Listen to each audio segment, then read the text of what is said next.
Hello বন্ধুরা, তোমরা দেখছো এটা কলকাতা হাওড়া ব্রিজ।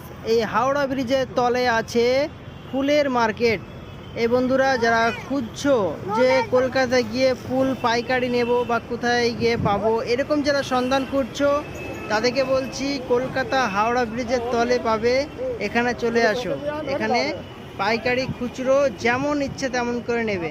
আর এই বন্ধুরা দেখছো, এরা চায়নারা এখানে এসছে, চায়নারা এসে ভিডিও করছে, দেখছে এখানে কি হচ্ছে না হচ্ছে, দেখছে এই যে আমাদের কলকাতা শহরে যে হাওড়া ব্রিজ বানিয়েছে, এই ব্রিজটা আর কোথাও নেই। যে দুই দিকে শুধু দাঁড়িয়ে আছে, মিডিলে কোনো খুঁটি বা কিছু নেই। এই ব্রিজটি দেখতে অনেক দূর দূর থেকে মানুষ আসে এবং এই ব্রিজের ওপরে অনেক সিনেমার শ্যুটও হয়েছে। তো বন্ধুরা, যেটা দেখছো আমাদের কলকাতা শহরেই এটা আছে।